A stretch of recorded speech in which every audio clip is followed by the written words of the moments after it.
Good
afternoon, people of course. Good afternoon to you, wherever you are listening to my voice. It's exactly 11 minutes after 2 p.m. Order for Otse and you our background. Adia Bakopen about him. Zibote. Fox 97.9. Your money baby, just a Fox FM ha. Near Bonswa. Na ye nyina ya bedwene oman Ghana ho. Ghana mpuntio, Ghana nkanko, ene ade bia bema Ghana yeye. Memfa Sidama Papa Frankie Taylor. Ojiram between 12:30 to 2. Between 2 to 4 p.m. so. Me, Uncle Ben, mene Ohima Diane. And afi panel members aka. And the jumedi ya de bremo. And ye nkwa a team of producers and Abobo Jumediano, led by a Kobe Jesse, Senior Nkrumah, Danny the hit maker, Efo the technician, anyone who could be a DJB, Obi Bia or enough from Jumedi Abedu Sabri. Afe memfa na asia sonko ema wo a waje bre etie so won kwankwani ase kwaku British man obi bia baby a wo bia p baby a wo bia wotie bia. Good afternoon to you. I know say na awia ne bebo pa na ekwa nwumra between 6 and 7 nyame adoma ewiem be kusu kakra enti sebasa na ja nyame adom yatimi anya baby kakra de eti ato odofo mame ne woncha sem ketua bi kakra me ka chewa nse be grateful kakra baby a wo bia misro fasida ma obi oben wo na obi adomo. You see, you don't live in isolation. And he said, obi domo na mpo oso nsa no pagya wuti baby a na wada nipa krase said ya be ya e be edge no mo aye foforo anopai me witness incident bi o Comfanochi teaching hospital. A man bi a or is around 70s na sebi nani eye ne ya na obi di ne car gina say opese o man lifts I didn't call the next location na mpo o tra car no ontumi ntra car no me bisa me ho say hey assuming say me na me wada position enke de na me ye otumi tra car no me yoda na ni o ka che papa say me da was 97. So be ye bibi kakra bi ma wa appreciate na express gratitude na nya obia ene be ye bia ma wo anope kakra me ni wa che no enti e be kosoa na show appreciation any gratitude to those who for one way or the other aboa yen in our lives. Say ye bedi nkomo edie enche minim se won so de wo de beba same way no wo betimi ahwe yen etie yen nkomo yi ewo yen Facebook yen YouTube yen X any other social media handles ni nyina ye be mo akwanya no wa bambi se ne da bia meka no adwene eni ba akofo tim na nsusuya nso ate se hwene obia wone de se ne ame de minim gise mo amuhu nam ka kire me de mehu dayan de or the space bi ahye so ntimi hu ahwene ni shape ni se so se anso. That's how life is. Obia wo babia o express ni views and ni sentiments. Enti mesre wo se ebra ye bedi dwuman no won so de awum no na wo de aba na odofo what de ekoso nia ono se wo wen no ono nso so yesi entimi wen no the OSP office of the special prosecutor petitions maku 15 and amount for are presented to the various anti-graft committees. Now, lawyer Martin Pebu, a private legal practitioner, or not yet, or the near Koshraj, or we and when you OSP invited Mosan Kotraho, a can someone what petition said Yenji Papanedino or Kakachren. Now, Ubisa say petitions no adding. Ora Martin Pebu say, or believe say, OSP yeah lawyer kisi ejaben ontimi nya adwuma na wo ye no there be ontimi nye o see obaye over the years ontimi and prosecute you a landmark case bi emien ka say ni office no is of value into on the osusu onko owura la santampuri e maybe atwam ko na owoto but enaya me no ka say there for your MP ema bishebu wakasafa OSP no ho any this landmark petitions no yebeko ni akotie ni eba na mu nchechire mu no ya san de ato aso nti yenkwai na yenkotie owura tampuri alasa ne nsema waka afa OSP ni petitions 15 a osuse papa no enya de obetumi aye adwuma nti onko.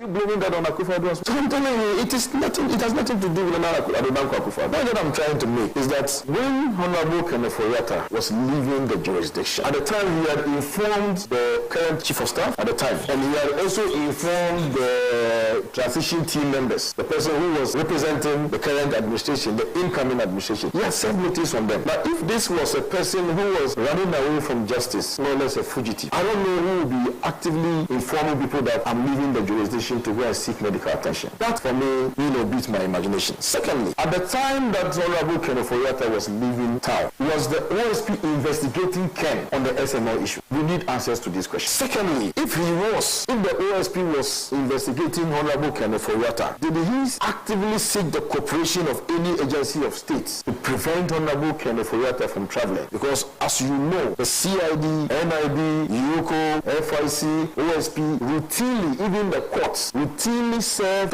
notices on the Director of Immigration, Controller of Immigration, to stop individuals that are subject of investigations or suspects or persons of interest or even accused persons from leaving the jurisdiction. Was that done? Is there any evidence that a letter to that effect had been served on the Controller? We need answers to those questions. Now, if we did, how did he do it? Were they letters? Or did he place call? Did he call the Attorney General, for instance? I don't want Ken to leave town. Can you do something about it? So I'm saying that at the time, did the OSP contact the Attorney General and to seek his cooperation? And don't forget that their means and their public service, your best weapon is paper evidence. Yo, any atiano. Say dear.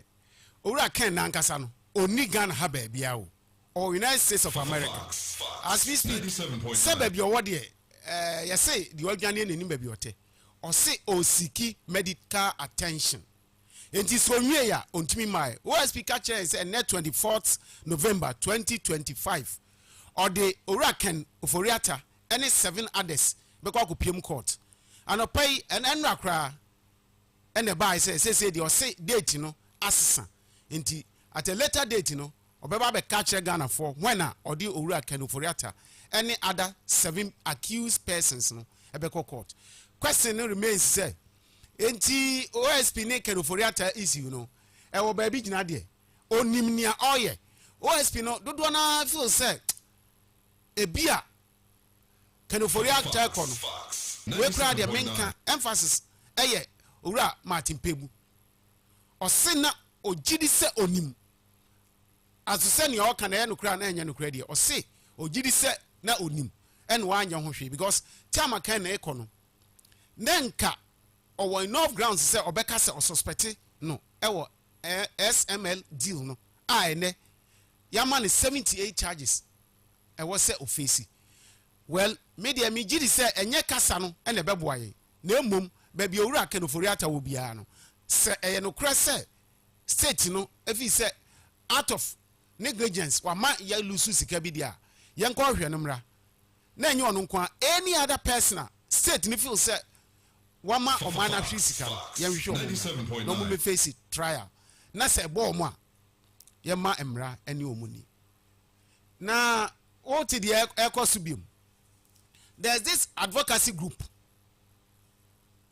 omo feel say e was say President Mahama eco third term as president minim say what ya na wonte say wonte dia let's leave it but what dia the eco no but I believe say obia obey say advocacy no you are doing so at the wrong side of thinking enye Ghana ha ene besie not here. I believe say on numerous occasions President Mahama na can say or serve 2 terms the second term no way entinya dia ono President Mahama aye na adwene say all be court third term not onko enti say obia wotio na wo advocacy wo de no no a mesrew say oye oba na aye bema jai sa asem ne ka Ghana a peaceful country and Ghana will remain a peaceful country yem pese obia de nkeka wa bia beba bekeka yimu enti sa asem na enenam social media no menye sure say the bia na rely on what goes on over there but say bibi sanso ho a ye kan de wo ma ma ye o madwen no o munyai utie me no your program ni din de Eboboba na what the Eboboba wo yisi electoral commission offices in Zana we the Eboboba na eba ho Eboboba nso ampa there's this man 97.9 your friend Benjamin Ezimadzi we petition President John Dramani Mahama say Mami Jane Adukwe Mensa our AEC chairperson only the 2 deputies yes Samuel Tete and a Dr. Eric Bosman Asari or investigate you and our petition on misconduct. Okay, misconduct. Okay, yeah. Tokonu Esaba former CJ. Misconduct in the quarter of you. I know now West African court no. It misconduct in there. You know the boy say womb. When you say there, a branch and say president and shall see it. Nebadia, not president or trigger constitutional mandate or so best set up. No the member Council of State. No more shame, no more say. Prima facie be woman, a woman dear, and ye, no mbeko. Now we cry them say a long overdue. Okay, already said in get here. And maybe around May no, ebe hinty and say, you see, any 2 deputies. Now, I'm say, Ura, Dr. Mwakwa, dear, Hineno, Eddie, in case I'm a be. Yeah, when so no, President receive petition, no, you hear the next stepper, Ubetu. Sir, Ebeye Juma, Sanya Juma. Mami Jane, Adokwe Mensa, any boss Masari ne Samutiti, Omobeko, and now Omonko. Some beko dia, and maybe soon. See a share. Jumedian Sidi, Eddie Eboboba, in this Eboboba dia, Neboboba. Now, what did you see Pandai? 70 Mamin Kanchewe, Member of Parliament for Pandai, Iowa Northern Region. Sabre the court to say, Electoral Commission, within 30 days, on go in for a fresh elections. Again, you see the same misconduct in it by during 2024 general election. Enti sadia ora Matthew Nyindam our MP our constituency 97.9 yanko into a fresh election. Otumi winia yemfan correct those ills. When to me winia na the challenger on any contest 2024 no and as obetumi win dia yemfama no owura Daniel Insala owura Daniel Insala and a petition Tamale High Court say elections na ye no 2024 no ono de osusu say niam bi o ha ankoye na ni nyina ko si ebra ni lawyer Samuel ni papo Samwa presented case no court na over the period no yedi asem na enne na verdict naba yenko na yenko tie ni papo somua ni okafa asem ya eba yehu na yewie a ya san ba fie abadwendwene. Now, when you say that the disturbances at the collation center, the law is clear that you either adjourn it to the next day or you can adjourn it even for. But you don't relocate or redesignate the collation center without notice to the participating candidates. And then you, when you are brought to court, decide that you are going to support one side against the other, making allegations the petitioner was involved in busing hooligans to the place and destroy property, and also to engage in acts which were inconsistent to the election law. When the district election officer was put in the box, he could not even point once, even his own videos, to show that indeed the petitioner had done any of those things. Clearly, our point was very simple. The failure to notify the petitioner of the relocation and redesignation of the collation center meant that clearly there was no way he could have participated in the collation and to be able to exercise his rights, which included serious irregularities which we brought to the. Yo, etiefo, the akoba ye nyina ne se, ya to aba e wo panda wie no. Na ne wini ya ne ho aba se Matthew Nyindam no. Esusu se NDC candidate no, eye insala no. Wa ba se nipa bi e ba be create confusion e wo collation center no. Enti omo movie collation center no, every the original location no with easy consent no, echo another location no quality election. Omo wie na ye to aba e declare ni wie no. NDC candidate ni se ompene na omo de call ho no eniema bi call so a enu nti ofu se election no ogituma enyeye eno ena de agbasi babia wi na onim Dr. Rashid Tanko computer sorry Dr. we na oni doctorate na okaso obi na ka so nko famra wa ye free so no ono no director of elections e NDC wakasa ho se ono de onim se eniema we nya we nko ane course na New Patriotic Party most constituencies are omo anwini but omo de Batanga ene famu a ene ombenya aba no enti yen konko tie de ono so doctor no na the doctorate na ho asem no ya ka go say de ono so kan kakra no yen ko tie mra.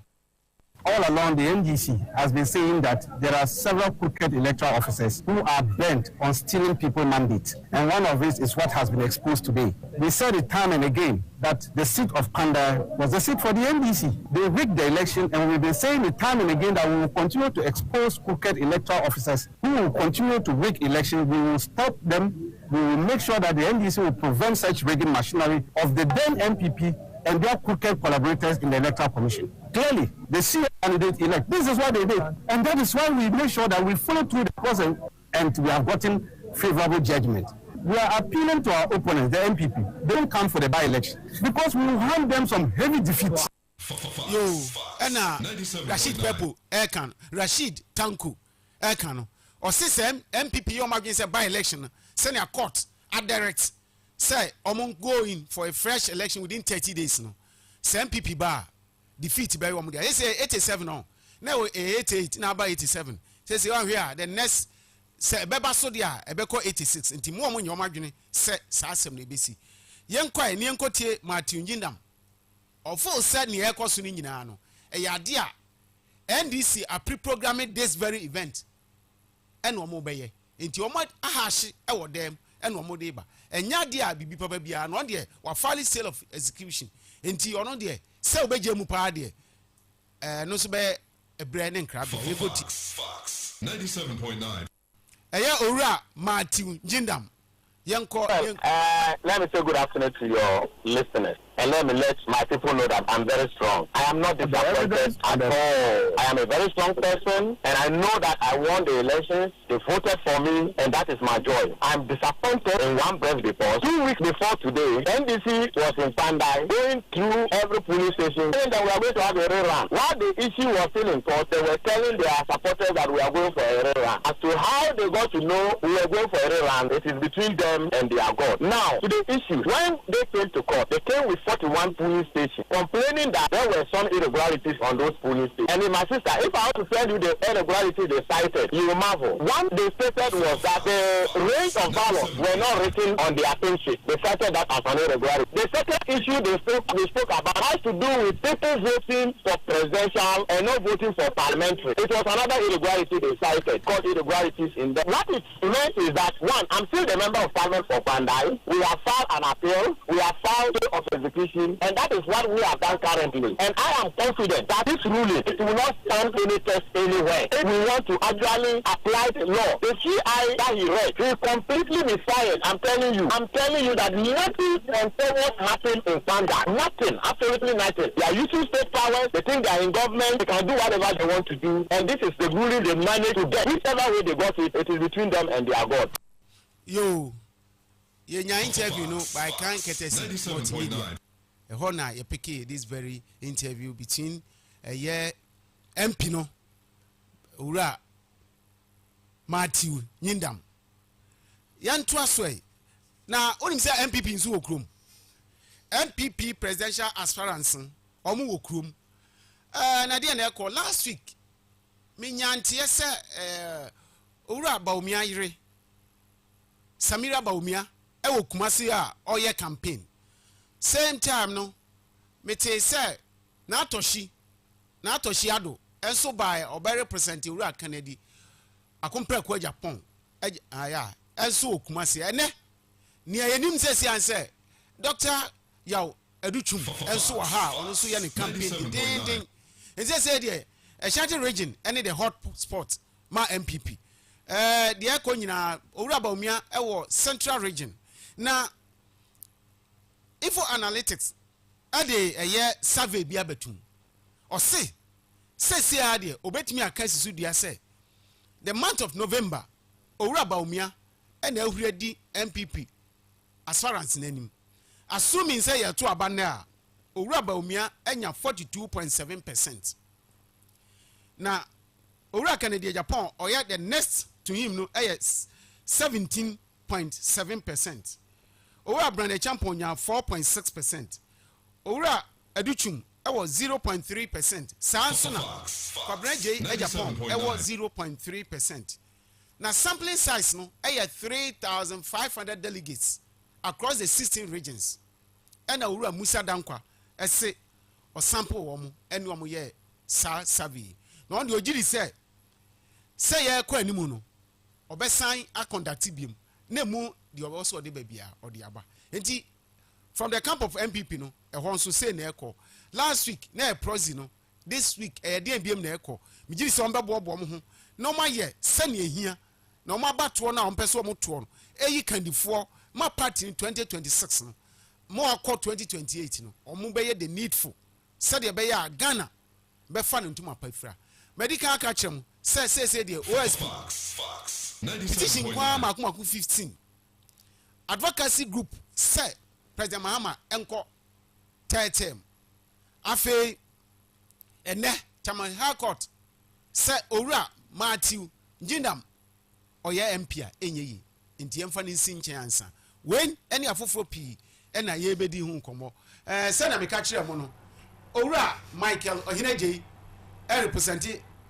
the interest of the NDC ewa ha afi Diane my beautiful Diane we dey nye na do the interview or so ewa ha me mo makwa Diane akwaba Uncle Bowen na oti dey esi court Friday no one ti lumba nyum epi ho and bebre lumba e wo wu anase wo I still our jinidin still our trend we wu ba ni din die enwuda nimpedua ni de wu ba ni din de ebetina ho manchirima ni nchirima nyina ba beto inti no se de obetina se for a good reason na for a bad reason oh no nya bad reason we ni de se da lumba ono ne se gonugo nim de ekọ ba o prepare san wo go yes inti we na dede kwa what is ono wa jini din that lumba ti ase no wonti se obi edna betina radio so ka no ansem but wonti mimpo and said you will sit na see a wabo brade animunya mama ne din no me ya say ne ya o to from yenkomra yentwimra de ya ejapade entia ba mi gidi se watoto na chi ye entima se busuafo no so mo ma adwebroma na Ghana for ye di ya pa because ya shade kese na omoma yempem enko yanim Uncle Ben there's this question na person be bisa that the number ne papa busuafo no one asemo because a papa busi ho papa na wo ba the situation baby adro bia papa could have gone say ansa nka wo se busa pani no e de ne nan si fom etoto niema enka ma baby adru you ebusa pani no ono ene jeja niemem ena ama ene aba beduru baby adru se busa pani ne de ne nan si fom etoto niema ma komansa enka ya ne se ye twi ba ye de raha ye de fa ha akwa ye pinsoi because I don't know the what we are ho ma ba busuani wona wo ye busia pani wo desie na da fom dia ba ka na ye adwuma enti nya ne afoforo ka wa bonten na wutie nya mo nsese ya wudi gu fom no eno betie se ya de na afei obama no na decide ama wutimi si gina ye pa emfa mo afa se na oda fom no enti ye ba so mo toto niema ye pa na enimpa no oda fom no onye nimpa ketwa the legend yes ohene sina memo akwaba major so boss we are is on what to say twede mpode yen kwa che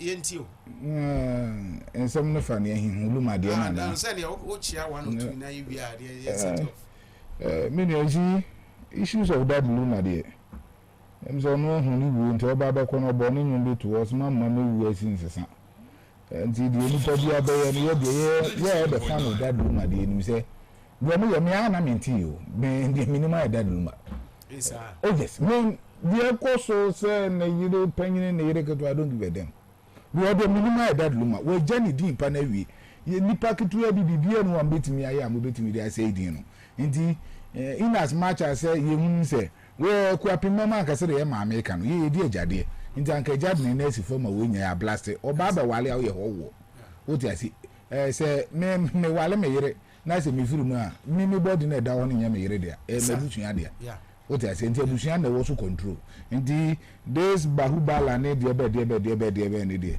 yeah that luma fans still be one ewo minia now and next year the son of the lion the birthday the son of the lion yes afu akwano no Godfred Owusu afu akwa happy birthday me say oko me start ne other platforms are nded afu akwa jindi mazia enya glokra Godfred Owusu afu akwa happy birthday na nkeka hone ne ana baby nante ho hwe na enze mu free ha na meto anu bi because e dey ha enye kwa ejimi mba se ndebe kwa oti ase na mafa konya we su de chair original minister Dr. Frank Amwakohene and the original chairman Nana Kwesi fantastic chairman no Michiano Kwan bia so na Dr. Amwakohene na makai ese amanfo bi se galamse no oh you see anything na oya press conference police investigating after the no president region is to press conference I didn't know press conference and me carry message no I didn't know Roma wo ba na wo hop from one station to the other wo ba nya regional minister we dia station e do ba no eno ano o friend papa we kra mo mfa ne so what from na father friend several numerous times one fa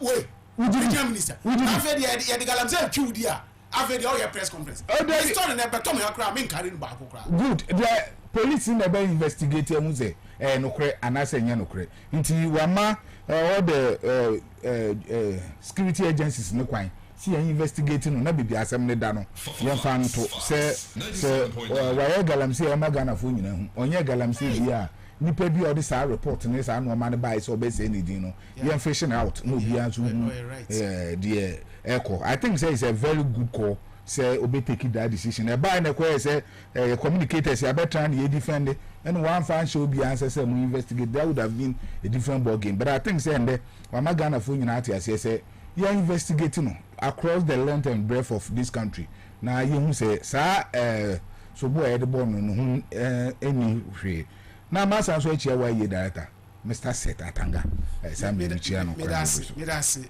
Jimmy watch answer yes sir I represent the MPP Jimmy Akwaba yes uncle we are free we are number power yes say and no say mo who say from afufuru bia ye den e bo we are born dem from anadeba yes we are born from anamuda yes the me change and say this time around on there's a new era, there's a new dimension, there's a new aura and they ekoso ewo MPP amayuko nim na ni nyina about Dr. Brian Echampon.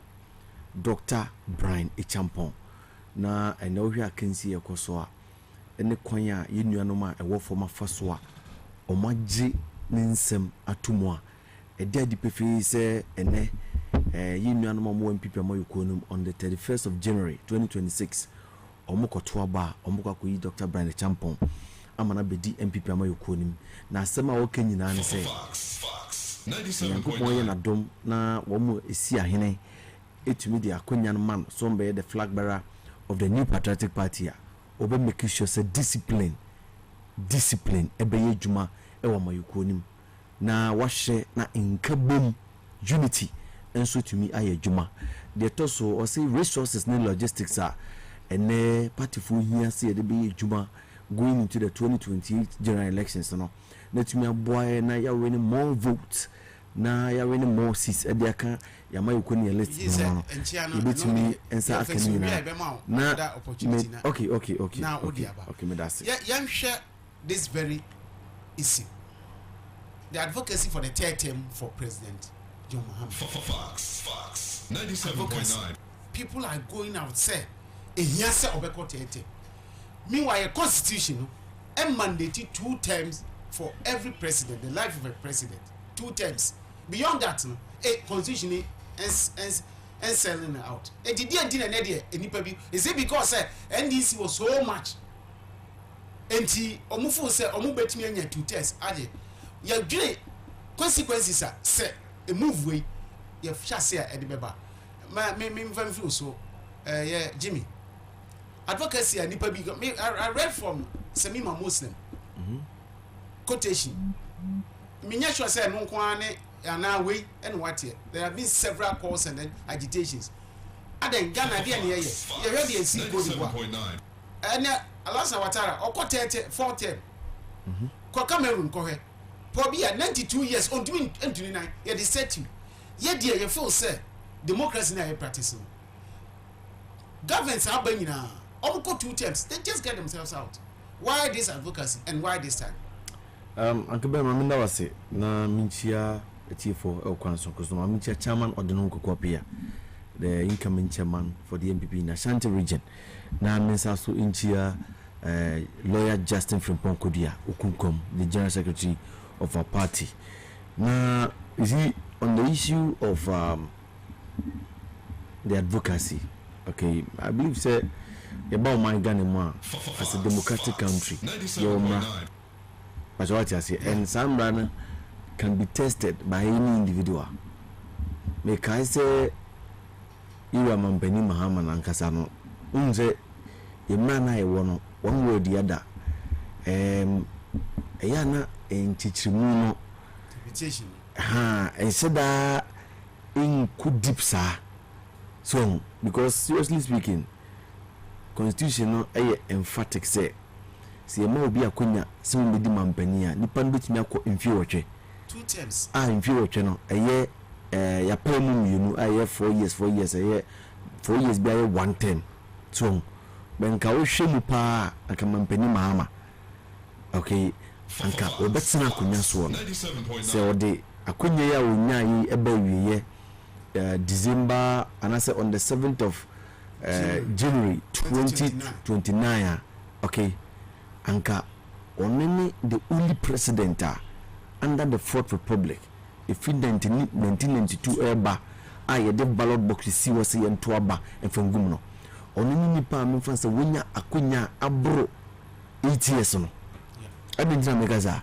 because say was serve 2 terms but in these 2 terms no was saying mampani meals okay busumi nsia atsena akonya no so as mampani no a caretaker president no he was sworn in mampani meals yet to obey no he was also sworn in what does he be your caretaker what does he be to obey you ye do come mashibi joma ye mo so swear with the staff and what the oath we sign ye do see so and we hear juma as the then president this abusumi nsia no e be kan mfi wotwe no ho a wona watena so achepa so nti se na ye Daniel soro ye na omosa pese sa de mfie nan e ka ho na ye 12 years in 6 months there. Then I think say we never better say about between Israel Basa. It is for the Ghanaian people to judge. You know what I say? Ghana for no, since you are the way we see to Abano, you cannot judge them, you cannot describe them. Emra ewo or be a person or advocacy biano, they can go ahead and do it. On person with the conversation with and then on control to test in parliament, they can go ahead and do it. But the most important thing and underlying factor, and then they a yeme de a yeme in the jinse, who do you fool Ghana for? All the time.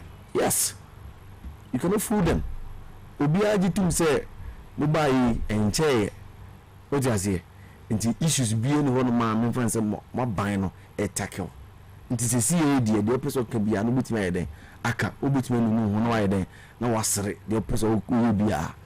But the fact is that Ghana fooling in a if 19 could you who and as if 1992 edibisi ne akamu nke bi ba ya yini na dikamu nke bi na eye adwuma no yini na ndada na nkezi nke be ma mampani bi akobion 8 years there say ka mampani ku for na bi dikan akọ o ti ase because say president a ma ba o ma ko nyina ona da so ti ase in time of 8 years ne ba ya na o hwe mampani ku for mu a na kiriti me mana yeden atoa so beto no wan kofa sanse no kura ma and as the leader obi we leader onye authoritarian, okay, obi we dictator, obi or power drunk, okay, obi a person kunya na ni bring to me enko ani ni ba or abetena so a obey na dwen say o man mura na yesese dia to wonom no yese ba mfi wotwe o man na ye 32 million o just say ntu ba obeye odia na wo ye den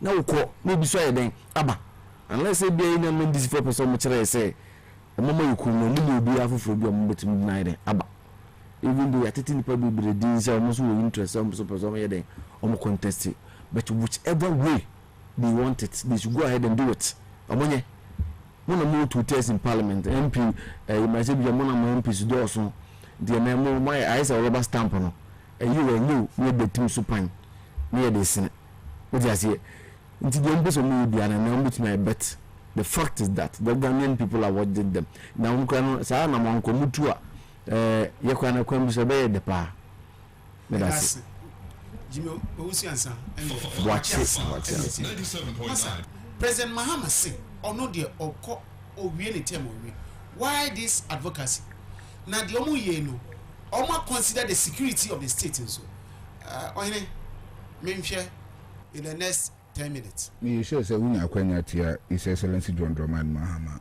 after say win election oh yeah okay say eteki ne yere say ne yere be convince no more so on sambra any party mpenifo bebre a ba na na so mo sere no bibia party ni gina no at that point in time bibia Ghana gina no ne here the experience hands and san ogitum say obesen contest bio so it tells you the caliber of person we are talking about here. So many times you bisa no about say you be amend the constitution amana ko bi mana waka say no. I mean, you should also wait in a responsibility because Article 66 of Ghana Constitution, a person elected as president shall, subject to a clause 3 of this article, hold office for a term of 4 years beginning from the between which he is sworn in as president. A person shall not be elected to hold office as president for more than 2 terms. That's what our constitution says, unless otherwise stated. Unless say you amended this constitution, will be to me, because as Cote d'Ivoire president that we are citing it as example, or amend the constitution and send ultimate call for the 3rd term. So say and the people decided say the person may call 3rd term won't mean sorry and cancer me the mepe and a quarter term unless say you amend the constitution, because the constitution has stated it clearly. And I have personally listened to His Excellency John Dramani Mahama. What can say no? And Nadia Mekobio. This in some way can you say advocacy will be. And yes, say na minor jin say man communication so be by advocacy say His Excellency John Dramani Mahama and Sankobio. And because of say people have seen say we are in a good direction. So microphone to say hey, it is Koban say 2028. You could join my way to question the powerful being sanasi when me and toi the legacy are all burden so a dear BC. That is the perception of people outside there. And nti microphone could be and our plan edwin is we say you should be your mind keka kwot sisi ana any direction of mine heading now. And Kiyama quite so could be, but I tell you, I can sit here and tell you, so that is not the head mouth of His Excellency John Dramani Mahama. His Excellency John Dramani Mahama on to us for the third term. But one of the things ABC said in 2027, Ghana for bear wishes and Robert Wazubio. Because he will leave a legacy a bad day, say Ghana for you to be free. And that is what people and the Nkrofu Biblia fight is because I can confidently tell you and sit here and say in Penifo Biblia or Muti, including even Portovi. Or maybe Muti when this said they also vie for the position. It tells you said the NDC also have the men. Back at the days when people used to tell us it's the MPP who have the men. And then you were the men within the NDC. What I say, you were Obia with the absence of His Excellency John Dramani Mahama, he can take that mantle and do the passing the youth. 97.9. How Beko His Excellency John Dramani Mahama, a legacy all tries or body for my Ghana. So, and yet, His Excellency John Dramani Mahama, and if this conversation has to do with, say, His Excellency John Dramani Mahama, and Ekaze, for the third time, that would have been a different narrative. And can be Mikasa Ebese somewhere.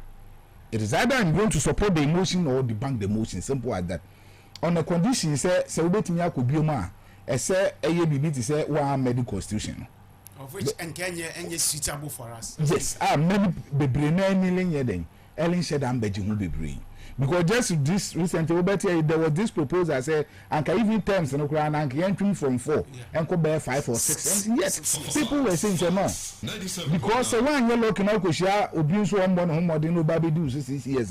It tells you baby or no baby do. What I said, if unfortunately, say Nipani do go 12 years, and you may be not minor name no maybe. So people were also arguing, say no, it's idea no, and man cost. But what I can tell you is that His Excellency John Dramani Mahama, because back at the days, listen. And there's a MPP will be crowd catch them or has a Osoro says His Excellency John Dramani Mahama Beko for the third term. I'll be very surprised. You know why? Because before 2024, they told us in this country say they've defeated His Excellency John Dramani Mahama once, they've defeated him twice, so defeating him again wouldn't be a problem for them. What do I say? I said they are not margin. Margin, you be beam. Echo reach no be mama. Say, and if the constitution sank a bit to my His Excellency John Dramani Mahama for the third term and could be a man that go say party me what is here too. On head office in Anqua here betum. What I say, so he tells you, say, and yet, and Duma, Papa Niye, and I met him fully be atrás owns a debby, and the Uncle Bensu sank ye mano, third term man. But I think His Excellency John Dramani Mahama have made it clear to Ghanaians that no. Or miss our intentions and so back for the third term because it's only authoritative government and the decided so they may pay because with all these numbers and the year can be why the parliament and the minority speaking they are shouting. What do I say? But what? But the only say I dare now yano and yadi there is no way that the majority will go sit up and watch you. What do I say? Because over the time these are some of the things that you've seen. The way an uncle say and this governor say baby busy say their involvement will not be necessary. His Excellency John Dramani Mahama Kajirom said no. Even if they are true, we need to get them involved in governance. Make sure say okay, I see more kind of clear. And it's a minority no also here. You can't ignore them. Yes, they will help you to shape your governance. Because the recent time what even happened with Parliament and say budget nearby, especially planes Canadian. Not numbers no crime minority bring out those. But you see, if it's not the minority crank, you move be this budget, no. The details no crank because I can't read and I can't read. But when the minority raise concerns here, a man should move back. I'm an ordinary citizen, because those book budget me book basic. You German and Quapos and Menkawa be betting by 1 month and I mean. But obia for a portion be no kind into with the church the moon and the more be so this is all the budget is all about. So a very good say you a very toughest opposition and baby America say the MPP fail in governance, they don't have to fail in opposition. They must help to shape the government. But when they are failing in opposition, fighting in and out of there, then the balance are now as a one the American. So both government and opposition feel it. I've said it. Countless number of time. What I say, and the kind of leadership that's style, those things, it wouldn't help. What I can tell you is, boss, His Excellency John Dramani Mahama, I've never said and you will never say obeko for the third term. I think say ndima oye and then nipa bi musu say oh a politician. Do you trust politicians? Say what can? And the next moment you bet me eating a word. You see, when you ask me, do you trust a politician?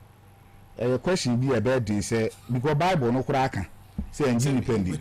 One can hope away with politicians, or they are so for you account, or see me panka sabes and ya woman, and then says a winning in the near politician.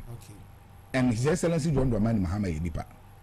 With Master San Adjune. But what I can tell you is, for now, for whom you know, dear, I think say His Excellency John Dramani Mahama will not go for the third term. But the Ebenya leader, obey the clear replica of His Excellency John Dramani Mahama. Diane, this very topic is we are very sensitive. Meaning, now we have from the security angle. Assuming all things being equal, sir, advocacy, me penetrating deep into our political annals. Now, obi court is seeking interpretation. Say me I ne basa. Send a security by na sign no man yedibeko. I said me. You are playing devil's advocacy. Okay. Me nyemi hu embo mi hu ene nyemi wanwa. Sir President John Dramani Mahama ma bonten embe kasa ya ena nka de omo keken ebeye ma yimhihie se eje na esi na advocacy biaba na omo kasa se epese okotetem ye kotetem na still president ne ma bonten be ka bibia nche oman no aso asem no edu nanim atona sum oye ne den wati ase intinka Ghana for ya yibi susuge be dwen e de ama president no ba president ni hu nsama e koso di ankofo keka an wa ba bonten abeka cha Ghana for say inkomodi na e koso no mate but nya de ameko for 30 inti I think say e fair wa ma Ghana for hu baby e free any baby e koso ye fanhye yetim say President John Dramani Mahama owie o 70 term we a owie onko biem na bibia make say President John Dramani Mahama or the most fortunate, the luckiest, because all her life now, baby, I was free, baby, I was sassy, to presidency, and yet easy. A idea, a banner position, dear, when you be ankasa. What I say, now penny for so baby said, Bema baby, and you nina. And to President John Dramani Mahama, wabe first term, second term, I think say NDC is an imperium.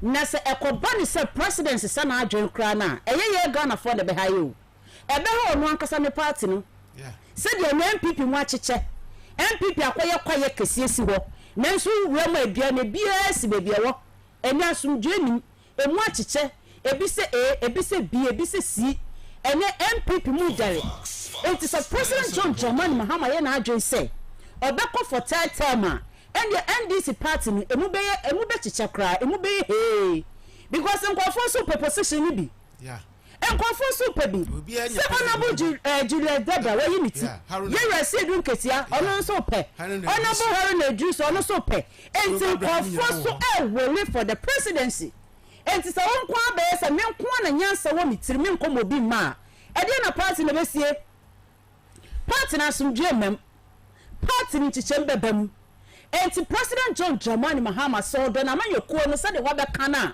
on this so pepepe na se wa amend the constitution no na se process aye from the election na se tata me impose na adwen se sasa wa ba Ghana for kokomiti na ebeto aba ana ye kokomiti na Ghana for na President John Dramani Mahama beba ye nchen se Ghana for me hihye ya me die gu akwam me niam me ye me wieye me ye ABCD na sa second term ya mudi ma mi wiye enti mama third term me ba be ye A me ba be ye B obeye campaign atoni message de ma Ghana for sa Ghana for ye nsoma aye de na President John Dramani Mahama say about third term ye beto obedi etia no ana that's it so wa me the constitution na ye be ko election na sa election no so na ye be ko no sa Ghana for ye hu na djuma ne campaign odi ba na sa Ghana for place say sa third term no be kwa enya dia President John Dramani Mahama ne third term no be ba so Ghana for ye ne be decide kokomoti ne ye ya dia baby ye pen ye toko enti mesre sa komodie ne omo ti social media omo ti TikTok kana President John Dramani Mahama kotete papa ne so wonko papa na akacha Ghana for so wonko enti mo yes did mo channel mo energy into something else one channel mo energy no to something else yes because in some more kind baby I'm Ghana ye ni chere yes am komoro since I'm Ghana for to about am President John Dramani Mahama baby na Ghana one enye baby na Ghana economy ni jira na enye Ghana for here dwuma Ghana for yesika sam ye hese be ye hese mra kwa elim no international monetary fund nye konko jina ho enkoya la sulala se ye pe emwefra brofo no ho gold ne nyama enjia ne ya asase yankopon dia ma ye no ye make good use to it net me oh my god I know the ye pay him sir president ne be ye enti sis ya meka chese advocacy ni say afen ya to aba President John Dramani Mahama afen wo sese ne niam mama papa na sumdue na wontimi fa to man Ghana na so timi tutu na ye yi a enimpe bi be free NDC mo aba no omre so timi tutu na Ghana economy ni gina ye said ye na dollar no etinye ye stable economy ni etimi ko na nim ya applaud e President John Dramani Mahama ni NDC abai because baby na jana nye ye na ye nim baby na Ghana jana nye na Ghana tete apansa ene no ma besom so mutimi ye na omo ye ni ya eye +1 ede mo mu enimpe bi be free NDC mo so obebe president no omre nyamo se President John Dramani Mahama ye na ba anya ni ye dia ena Ghana for nimpe bi be free NDC mo bebe bi obebre se de ye Dr. Mahmoud Bawumia abre ya ene NDC for twi ni mo na fe na MPP for ko mutimi pie omo pie no mo se mutrase because na ye akoso na nye what you say enti se NDC for any President John Dramani Mahama want me on to tell me my year say you see what people say pepe enti meta Ghana for omo advocate say President John Dramani Mahama koteta ni so mundai ka papa no was wonko e simple as that o say omunya aka papa no so wonko yanko eni yanko head the ACSC OSP Office of the Special Prosecutor why 15 petitions enipa na yesi ono nya adwuma man afi de ono na da ya what is happening OSP no from the word go me ji say amanfo bi kan say ontumi nya adwuma do you subscribe to say OSP no na adwuma no ontumi nya yempa mo na fo from bra ohene you see minia say your institution bi Ghana ha udwumadi e dia shewon sansem dodo na hu say enkoyi I think that these are some of the things that usually happened because me ba na metie wo na wo ka say adwumayefo bi kura so wo yi si a started so so petition jena ikwe mensa say on two deputies say yembo metiko enfemfiri ho petition president na this petition here and yet who has me share dante from government communications but the Martin yes the Martin free lawyer Martin Kugumate but nipa review side with 15 petitions no Asan Tampuli Nidinya Tampuli right Tampuli Asan Tampuli Gushegu former health minister deputy road minister former deputy road minister Ono and this conversation ebetum. Gradually, people are getting disappointed with the OSP.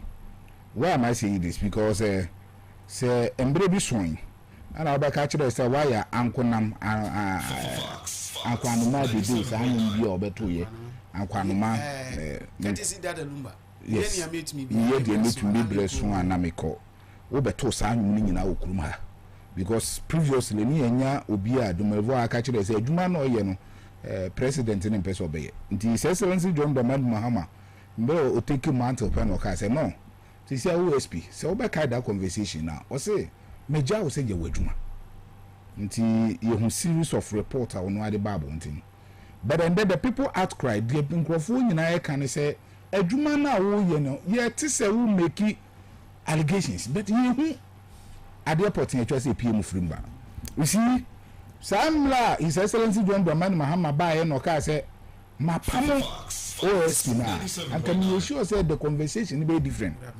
then kofo be ka say oh bia His Excellency Nana Akufo-Addo pam bia no His Excellency John Dramani Mahama apa aja no kwan so and the yama na konya ne say onye adwuma and da ye beti the etia ne say obi da wanted list the ebetian say obi da Interpol list ade ebechi na yesi sa Interpol list nipa na free ho ende no da ho ade echi no free ho that kind of drinking style of way no yenti ase okuruma. Personally, I've had issues with OSP na konfa so ye na aduma. Aside what Martin Pebu, those lawyers need those politicians in Eka, so me petition the president and say me do odie no. It's at that office no ko ebetum. And I say you be in boss, send the same report I heard from Ken Ofurata, the same story almost every day. Because Rebecca, before she ever passing you leave you, there was this medical report about one thing basically, yes, Ken Ofurata hund and fan. Yeah. Later, you say you try you leave cake no abon white the diasa. So Ken Ofurata say Oyare, so you see, you know, and then yet is answer. Almost every now and then yet to say you to abandon you if you lose your fed yet and say fed or dialem pasokra on sole kra or the baby fa. But we need the entire Martin Pebu any abre because Martin Pebu say 97.9 or was source be say Ken Ofurata is seeking for green card. Say the bear obeka say the money back afale aman say the bear obeka okra ni ntimi nko yede. But who say once no American citizen. Yes. And sana no denounce so ye. MSC or Baba Ghanaian. And no person who denounce Ghanaian citizen. No Sanko American. All in the name say or per se or swerve accountability. And they are in Ken. One thing that is very surprising they say Obianka say Ken Ofurata ekronfo ana. Yes, of course. Because Mblane say you are not guilty until court proves you so. He who alleges must prove it. What I say? Yeah. Until the anka can say Ken Ofurata will be the sobuabo. So what kura na wuzi ndini mama lawyers ngira 97.9 what I say lawyers is me ready say say we am represent. But you see OSP so ni nkomodie ni bi kire say there were other issues bi wo ha sanka Ken Ofurata na wo especially or see the MS deal and the SML deal or see a deal bi a enye lawyers ni betimi a kire say asem so nkrofo believe say and we are say we man say yet krome ya na yet say scammers bi yeah et Ghana ha me yet Interpol afiam no ne aba ba chi omo ha ana yente yet ko yesi bi na about 68 that's it young guys say ya ba be form nyina de omoko ni say the Interpol ni ye adwuma adentina second Ofurata e wo a OSP no ain't taking action because several cases na OSP ga ba bonten enye Ken Ofurata de enko ahun so I say 33 cases Ken Ofurata there was 78 count. Only other 5 members be a 78 count case. Based in the 33 cases, you know, you only papa kukura wait me a prosecutor because when you look at the function of the OSP, what we prosecute. Oh yeah, well that prosecutorial powers. Or that prosecutorial powers. So how come based in the wait me prosecute ni papa kukura? But the ATM say reporting out the Bible thing. I say the very day I told you say we mean is very serious business this time. Yeah. Say under this regime, you better make sure say 30 according to your mind because over the years, baby ani ya catch us on mind with it is cash. And no crunch say obi ani obet matna ha catch us say on mind niska. But individuals be a dia adwuma so mo say okrum ha. E na do ma we aba bi say. Nti say enne ye nya system bi ebeboa na at least correction you to as e be better so you must help say system we be adwuma because just recently this researcher say on my more mirror deposit them say Ghana that is the same. Yeah, it tells you the level of resources are on my work but the kobani say na individuals be no just account for your stewardship because anybody are ready so be taking a leadership no and so you're ready so be accountable for your leadership intimate say and there from so hina bla ba hwe sa studio we so a na me dia hye me trim say mbere bi ba na say me kwa na me hu say me ba na mic o ha ba 76 e na mbeto ye nti e da na ezi a wo kwa akatu ebubu ya na say wo wi ai no wa ba be chirichirim simple as that we speed dey bia wo say mic na ebubu chiri ya kwa mic no fa so bubu yankofo ko enam so mo bubu ye no. This is where the problem lies. So I think, sir, in a petition OSP, no, say on person everybody correct say anko nam nom na beto biom dia you should start to act because for now there em say o dadodo san Ghana for bebre hu no say enda no ya do so because enda anya you no make market say department which say shark omu say so much say ya chew but in some way experience some no ye shut down to was minua that's Jimmy OSP everyone so ana office no na obi abeko bia is there a case because you ni matiamidu okasa bebre at the end of the day no little was seen and found so kusi jabin bae nanka yenya fantastic lawyer very young articulate energetic jevu say enka full of energy e dey na ehu mamenda wase na before se me ba eno ho me nyante ho kakra se obi ense de nsu amayo se mo a so okasa obetumi aka de ope na wasore no ko otiasie possible mpese otie pa I'm saying this as will be a measure political science ya mega watiasie possible say sa advocacy for masori ya say timi pa politics na ye no even na yetiasie we know politicians so say ebe hu na atwom say hypocrite say o mampani ne de aba bontin say only interested okay say nipa dasani no o ya we timi pa say mampani na ba bontin say only interested na sa interest na onumi nyina echi no ya say nipa ku bia omusi omu from advocacy na oma fight for so obebad me prince so the money we count as here so there is something going on now ebi a many and you have it nya yenye preview to no count as here ena yina no yeti ase say na nu kra ye MPP for power NDC for message bujomo mokoto oba speaker ampani mahama na kachere NDC MPs no so mun tom fama speaker of parliament you are Aban Babi ananboa o se omo so mun tom fama no speaker even when MPP is in power and then anzia LGBT to abaye instead of say mampani be se NDC MPs no and then na ngonya rubber stamp na mu two test no say mun tim so famra na o assign no okay o say omo de omo ye no omo de bad ya obeden obesan nsafe de ne kasa ne yeden esesa intiye ye gidi say there is some smoke under the carpet we know what is going on but ye Matias ye say Ghana for omo eni yeden e da ho no mo hwe de ekoso no nti we be katra me say mampani na ba bonja betu na ntu se onkodioma very good obetla can on countless occasions but ebia na ono ankasa so no say yem waduma behind the scenes because san yema we almost started so mo yesa na omo de public sympathy omo de pese omanfo na wa bonten be giatum but omo dituma eye oman no na ye den yesa no eyesa na wutwa to wonom o pese o kire se no what I say constitutional year will be with me about Baba amende and now if they decide to do it a bit easier amount what I say anything na ama nkofu bia start your more than omo reason no nti bit me afro na ka say yeah be be attend there yintumi nya den enhye sa ade na se be mana kwatetem be mo ko starting free be fanya den enfambra e ba nya ka che Ghana for say ye di ni mo hwe what I say nti ye person nkofu te ase say ye nyankola again on the issue about the economy, okay, and the state NDC beto man, the economy was not in tatters.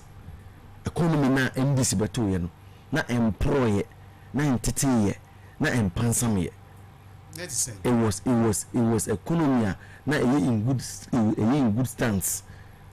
What I say because sika ye di jay NDC for ye free power in 27 January 2025 Koresika Ejan won.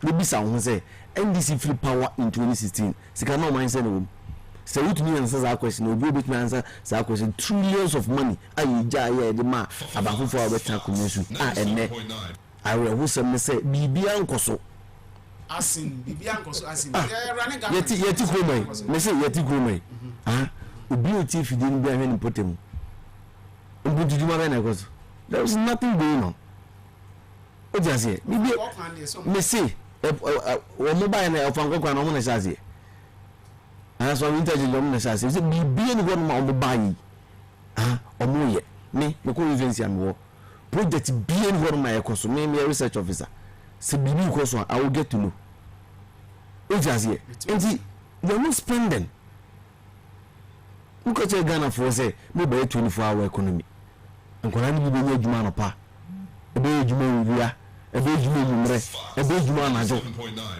nkola isu na say you mo kopa adwuma ye say o mo say wi o just say so that is the current state of the country. Insecurity say to understand to say oba ekokopa adwuma kora na e be fair phone so say oba na wo be pa adwuma no o be bi tragedy there happen. That I'm saying that tragedy happen.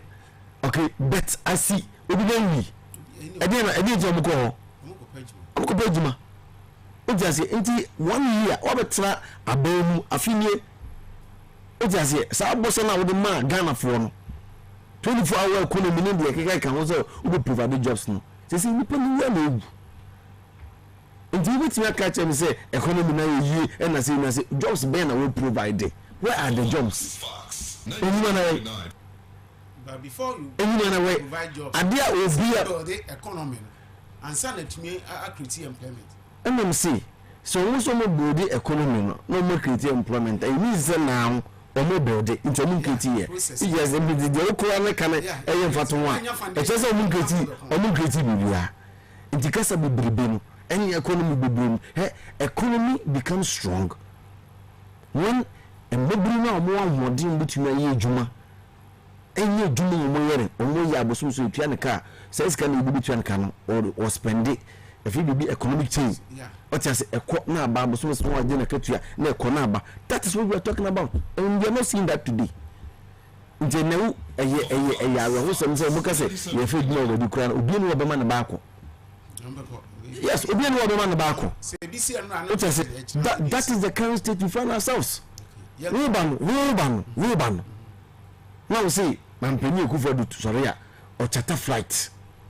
Ubaye no every now say e was ka mampeni from o di Ghana sika wa maintenance 8 months o maintenance ni you no o dey free France wa be do Ghana e Ghana ni mo jawo ni mu o ti ase any we maintenance o di Ghana ye tax pay sika o di prepare we no o di Ghana plane na be si Ghana we see Ghana say you na for the whole country say afina wo hwe say play we betumi atenema enne after maintenance na wo de Ghana sika ko ni na chi no mampani mama enye mbisi abai country say when you see sika de maintenance bi bi ewu nkwa no afina wo dwen wo say ewu no betenema say play so no person mampani Akufo do trim o just here afidi ye da sore ya wo say wo ba beto ewu plane 2 private jet ni 2 aka de wa ko maintenance no na ye 3 no we are to helicopter 4 which is here maybe what now say president to use armed forces for helicopter ni omunyama and awonyawe so don't say for the Ghana armed forces say place ni nyina akwa Ghana armed forces very good enti enne de na wo kase 24-hour we be creating enuma and nurse for no tifie it is a teachers for no tifie and no bring tifie say bet no twa no mu twa sa ade ba ko ri ti odi adanse say mo ba mai any say gambling no bet no de mabo mo ma bi bebre den e twa and de bo mabaso won it is here but say we create sustainable jobs obi here dumenye mfie duosi a oso ko pensioner obetime nya bibi kura. This is what we are talking about. And we can wasem yes about the transit dollar go from na dollar come na me so dollar efizeni dollar nko na me zemi from me ko ewu bi say da o just say enti ma dollar ko from o ma dollar ko from but omo a ti me omo wo from no Oji so be na nya wo so. Yenia na yeto. Aha. Enyema yeto mo dwa so. Omu de nya tete so. Oji ase emu de nya tete so. That's what the name in some my hearing. You can want some. Now we can say inflation single digit. What you know? Francis Obutum.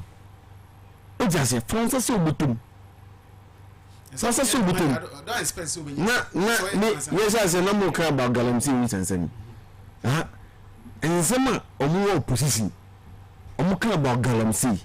As what prepare notes. Yet Kroma. No, I need to respond to some of my yet na enye ni wu say be bia Galamsey say some could do uko central region Ghana water we close you down ayesa wona wo bo konyaku na wo bi yeah oh na say enti enye aban we aboso na close Ghana water central region what say abandada na breso na Galamsey wo hot say the aban we buy ye di nana obi ye na obi atoa so komanso temu obi aye na Ghana for so many nwo Bishop on some na you position wo kan ntino ye admit say ye no entwe yi you tumi an fight Galamsey o so bet me an fight o di 120 days social contract o ye book say and how the buy soft copy say internet no so and also within 3 months o be solve the issue of Galamsey it has internet acquisition and now uko nkari for reserve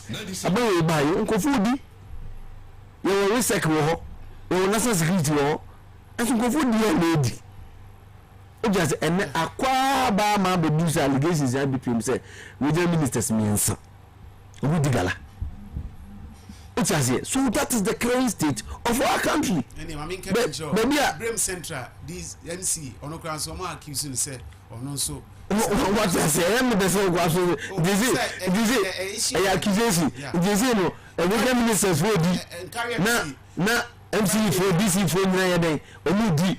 That is the state of the country. What just here? And you want to have a time you say, no about because Maza. Go down, conform. Look at see, and maybe you could see some of the Omoka. What you say, OSP, you won't be well prepared questions now, but no answer. Ohima, OSP, Papa, or Baso, or Boagara Fwana. Because the issue of Madame Branda Pa. There was so much kasa bebre ne kan ho o hwe Charles BC unum o hwe Andy chese ne American 33 cases former MC for Gabin Haya Aluta ono e ni gina call several months ni nyina ewie ankosi bebia enti kosi Gabin ankwano ma no a wotu ye no o da ho ya ankwano ma na this time no support view bia ba Uncle Ben made us say OSP some members so but person me engage in 97.9 and you na last now catch you be so be anka na dwene oh yes but do you come dwene what can come out yes no correct on say Ghana enkoso internet ya oh yeah what I say me makase me ni NDC me ni MPP oh yeah Ghana ni say MPP ni bi ba na ni message ana ni campaign message a oye ni etomasuma mi gina so makocho abama yeah and as a NDC candidate bi ba na me hwe ni campaign message na beboa na me gina so makocho abama mi ni party card say me NDC and am MPP Ghana nkoso enti na me hwe o man na yeti na adwuma ni mu o man Ghana na yeti ha no adwuma ni na adwuma na enim ni so ye hwan ya NDC MPP ya na di yeso se NDC ba na obi adwuma kakra MPP ba na obi adwuma kakra enka Ghana mabunu ye nyina ye adwuma ye yeah but obi aba odi adwuma eye campaign ba adwuma san le wa ha na break cause NDC for ba ye omo ba ye eko ho ahụ adwuma san no mabie e na economy na ekosen na mi bisan se MPP for so betina bem 8 good years adwuma ba no mbie ye dodo san no adwuma dodo san no mu bie ye san no mo de ma Ghana for ye ye wo kroma na mo de youth na forestation ba ekosi sei no mo ntua mo kakra akatua kroma ntua mo na kotwe ni ekosi sei ye hu ba bi ekosi yo ye hu ba bi ekokosi ye mo se mo besi agenda 111 say na mo timi si ma Ghana for mo ntimi esi anfa ma Ghana for 1D1F Your honor must say, Modi policy be about planting for food and jobs. Your budget so say Ghana baby, you drone, and no quite say tomatoes, Nina, do I crafting for farmer soba region. Near your crack near the bar, my Ghana mu. Abragana Yankopama Yasase, yet be BS so ye. And it's a policy be say a bar, ya applaud a ya government, no. And I say MPP, you not so to aba. Ecosystem. Planting for food in ecosystem. You will come out and almost say your boss say, and ya dear Beko IMF that International Monetary Fund. Yes, more come to Ghana for Jim. I'm a Ghana for Jim. A Korea Sina Papi, in a honey, ye who are beg la sula la ye peccabe ye my. That then ye came, ye knew your hosrana. And tell man your phone and this new people de America. Said Ghana ya Baba Drew say I am 1 year to someone baboy. 1 year to someone babom. Because one mama my Ghana Baba Drew say. Jidia ye wo mumu sam pa mo ba mbetimi deliver dia ma Ghana for odonye ani gya ho de de ta machi e ma mutimi ba power no ba na mo refi Ghana for yankohwe USP say that's enti adwuma ni de say adwuma ni Ghana ma ye mo ba party ba akutiri so e na ba NDC betra e na san wa ye wo shebo NDC ba ye nchai mo ba 8 years de na mutimi ya ma Ghana for but say onim sometimes so ebini say mibo ebini say aban na oba ohun the weakness e what the previous government and original so edition campaign it is a body a just urban onim na me kra ade ba ko a currently President Mahama o ma ya amenti o ma se ne say mo tena opposition mo make amends o meet unions trade unions o meet every organization and then so bia organ atm how adena still problem ye wo say 24-hour economy na me say the surest way you're transiting from unemployment to employment. But you say almost a year down the road. Yeah, won't virtually anything. It's a man your phone. Would you make your other contact about you? Nipa na odi na chino obeda yen hwe OSP yen hwe yes one Minister Office of the Special Prosecutor mimi hu ni say Ghana ye say yesika ho ye say yesika sa office no yentimi enya emfaso bi amfemfiri so say the Office of the Special Prosecutor no buy no watimi a prosecute nimpa A and B and C o yeti ya che ten yenya nimpa sen yetimi a prosecute omo say nimpa simesi we of Ghana sika ya prosecute no and yetimi retrieve a amount of money say dia to Ghana your coffers nimpa sen ba ko pel crazy and the usu grass pre bargain eno ye enti chese ye convict obi ye say ye gi sika free oba de there bi onim say your ball aye kise ja abedin no sen na papa ni se na ni so be ye 97.9 because so utie ni kasem ene ne yam say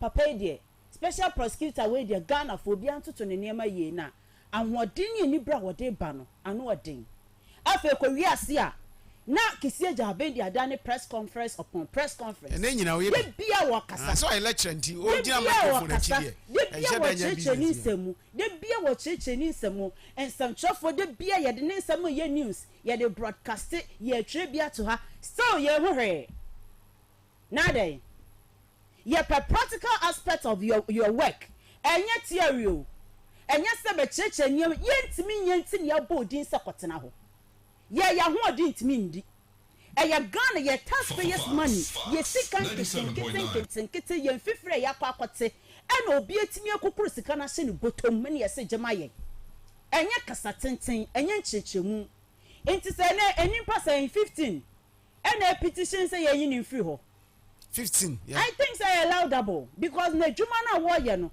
sedia ye susu na wonim se nimpa na diska wan kasa na wo allege say honorable kenoforiata wadi sika bi afa ne nsase uhia se oba be yiyi nsem bia agency na wo he no mo free o man Ghana mu ana wo twa letters ama ne se wan sambra na wa ma retimi andai wetimi ahwa ma nimpa na free o man Ghana so kwa international airport send e wo Ghana ba ko penny o enti wetimi ahwa ma nimpa na free o man ni mu afi na wo so na nsem bia che Ghana for ya Ghana for me fan ko ko tem fan ko tu na wo Ghana for ne yankwa ko ne mrana ye Ghana for me amiti hei anase uncle ba wa wotie e na ko kofa eye kanofori atafa bra na ono anasem ade na mode ya adwen di agrosa ɔman ni baabi aduru no yɛhia action men yɛhia obi a wɔka no wɔyɛ action driven yes yɛhia obi a wɔka no ɔde nneɛma gu akwam no wɔyɛ ɛnyɛ kasa tenten bia ɔman Ghana yɛnyini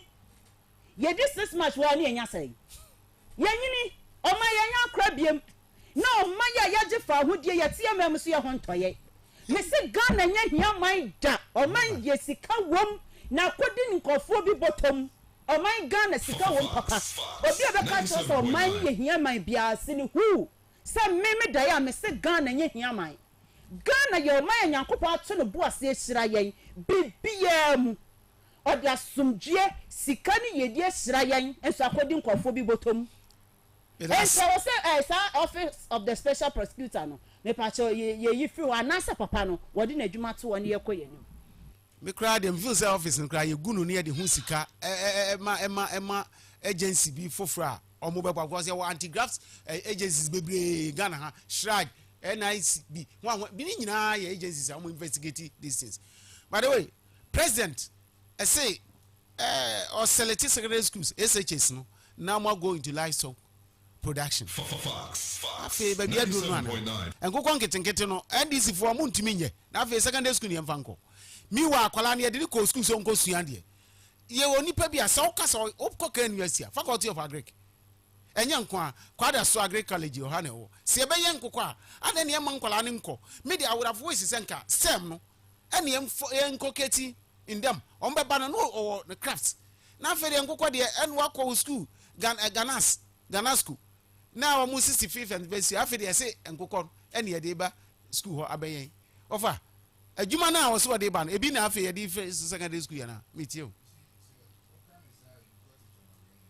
okay enti na mpese o prove me no ma menka se mi ma me sha se fi baby won say obi share conversation as no say oye political science student, so I thought say nan kan some oba beka no has something that to have to do with politics, deep politics obi that, but that is very wrong.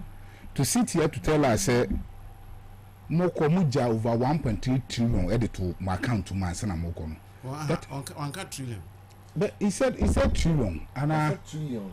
But he said yes, it wasn't so specific. Yeah. So trillions means even more than the American. Unfortunate. No one introduced a DDEP. Debt restructure program which you think of Unkokrafozika. So if you think so was Canada, you don't come here to make this allegation. These are false allegations. Because wait me Unkokrafo oja 4 months of import products. Good. Yeah, kono NDC free about you just sinking fan. You just give fan. Listen, you just Esla fan. We will say Esla fan of COVID-19. And you call Yiska. Oh, yeah. I believe so. Yahweh. So when you sit here, you just give fan. You just Esla. You just sinking fan. Nasa wo betra be catch them say wo ko the trillions wo mla na wo jijin kokofo sika and some wa survive. That is wrong. We boss ebe kroma Dr. Mahmoud every time they are not can by economy or you sue ceding to the dollar and another can by economy. When the fundamentals are weak, the exchange rate will expose you. And then we see Ghana, how they will be dollars into who here be. You see the kind of people we have them here as MPP. The economic indicators are the day every man be a jinabiano. Or no, the issue of manufacturing will be your managing. We fear them now with debt to GDP na saying. Now inflation rate na saying. These are the economic indicators here the issue of mine ni jinabia baby jina. So all those things you failed. So when you come and sit here and you tell me say we just says Gano na within 10 months and I say that is a lie. Na me go to last one na we me call them so. Look at one word. Yeah. Look at my make campaign rules. Look at my guy. Also I'm creating the mass am and crofo be am no nya ba be yibi. Me pato who was that video no. So okay. That was then. So any day that was then. Also we be creating the man ya cram crofo fito be ni Benin. A big view actually. South for station point 17 months o man omuka. Napco o mu tu omuka. You come and sit here and say we creating the man. But Ghana politicians pass here omu ya de o. You see? Dr. Mahmoud Bawumia catch us on creating the over 3.5 million. It's not Ghana unemployment rate. Ghana statistical service say 1.9 million youth na here. nti imagine say nipa ba ko bi akwa da company ba ko ma na nka yesi enya ndwuma ni bi kura ma nka ni gu akire. So these are some of the lies you people propagated na mo be ka kire okuruma. Nti moving away from that only the amon fan to nchen because they fail and they fail Ghanaians honorably and also call out or say no maybe why entitled so abeg you make them require ati bebre so amame nti me dey bi wa me fi ati so Dokno ati so. Oh boss ye enti dokno so adokno 5 cedi be tobi Na 7 series. na 7 cedi so no ye wo ahoden Na 5 no me on. 5 boss me pa cho dokno 5 cedis no ejina 2025 and I said 2020 benya dokno 5 Would be 2024 you buy. Boss if you 2024 ba na dokno 5 cedis and they would have you dokno come ha e go ba 15 million no 2024 yawo. Yeah, na sasa mama make me say free. Yes. It is for you to come and sit here. And then I'll back into the batch 2024. Me a told of 5 cities. 2025 you told of 5 cities. The same, and 7 cities. Look at but all of them can me 15 cities. Because we had a galloping inflation just last year. And now ko to dia no pa, and you don't come na buonko. It is all of them can me 15 cities.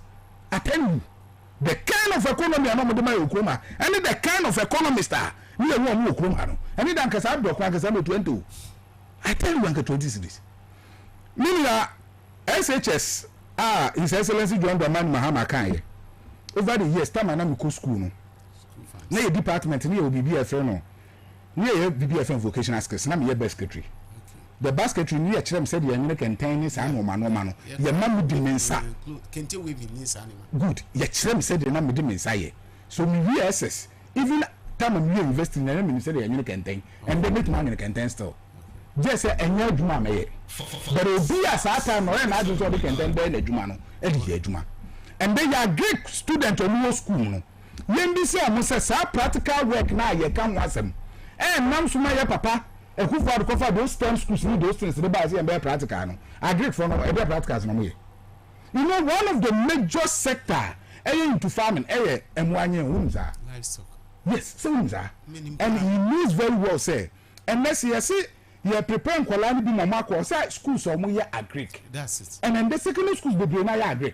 Wo ko education sector ko mo ye agree. Into name no ka say impenfo ba education sector ka o mo hwe ba bi o mbetimi abo structures ni no ma ne dia mo e be create one e be create employment to e be chire nkola no said ye yetimi nya mmoa ne said ye bombo panie fa said ye hwe mmoa so efa because we dia ye di enimdifo e na ba be chire mo said ye nya mmoa no aban ne say ebe ni say nkosua ye kra ye bi school for say munje na mo fa tutu mo aduanu sindi essence mo na mo nya mmoa ni ntino o say my headmaster bi am excuse say ye ni nkosua ye de be man kwala nso mu didi o say nam essence mo na mo nya sa mmoa ni ntino because aban na ma feeding onwa na provide mmoa ndi ama onwa na hwe technical expertise. Yes onwa na sa ma onkofo wo hu ndie mo ma kire mo nkwala se de wiezi sa mboa no over the time ya tena kroma me hu electrical engineers omuso omufie wi cheso omukofo bi wa abonten e ma no be wa ya fie ndema no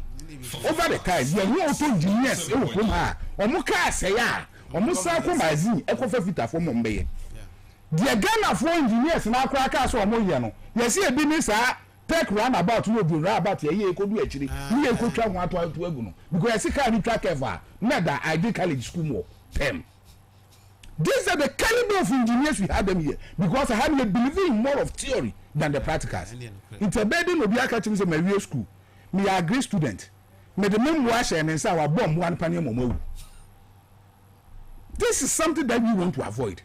As creating employment your percent kwala no so hu ade no mo kwakoye no because me school ana me ya kwala ketwa even at my secondary school me school here cabbage Sata na me ya grade student but omoma ya so ekobi Saturday we na ekofo mo we wo kwa ye dua cabbage e ma ne yeye and the other grade student in Brabontin e be kan je say ekwo mo fa so dua cabbage kuradi because the akache say cabbage ni akache say obukun and ya di bukun drawing and the akache say ye twa ni sei e na eko nti nipa no kona say bukun ni drawing ni ho a say fu no ntimi ye.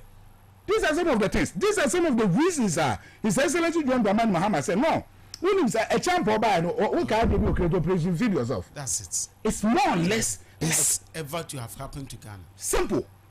Yen one was schools in the betting e won sase omo was our resource one can say school bia o oso omo those resources are omo betimi di I say adwuma no ye no mo akonya no munye I think it's one of the best now land Jimmy Lord because I said me near school farm no na ye wo enwan sometimes overcall long vac no omo kumbi and we enjoy ndane ho and if you say we no so betimi aboa e ba we onim unya pote farm bi aso ko yemu adwuma for the time being my mama won't be ase on say no position on I wasn't going position no ma catch Ghana for ne say ye ba power moto obama ni ye ba power mo manu mo be ko secondary school no ye ba mo makoye nwan ye ba mo makoye mponche ye ba mo makoye mpo ngukọ no mo kansa o jazie mo position no enye say na mo kan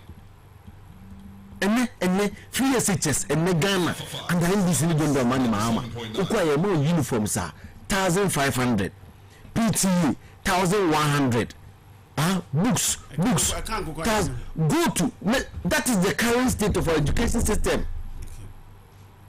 yet in the kind of position we had you yet in the kind about national cathedral and ne munka sama ban ewe power and you know am we ya beto abonte chere say munka tasam bibia clean teacher license exams mon penny mahama na why you vote for me and I become the president ukache Ghana for teacher for me na say uba teacher license exams I didn't say teach akoran kotsina class 4 years we will try final exams pass out o saso ko license exams then the doctors and nurses now every year be omo licenses every test no omo de nya Ghana dum bi no mo ye o say Ghana for no bo o jira simple so the video is there and uko online na teacher license exams registration 500 Ghana must also two. So that is the current state we find ourselves. And then baby I have a big no. Yes. Yeah, what is it? 1 million them say na or say omuja asenkem fa omuja wi. You trims. No money asenki asenki. Yeah. Me no me ati bibi ase. Unia ohine Michael, ohine J Michael. Very good. Me mama ti bibi ase. Say onwanga sa oditum say. Economy ya mu beti. 97.9. When we were leaving office, and I want to speak to fact too.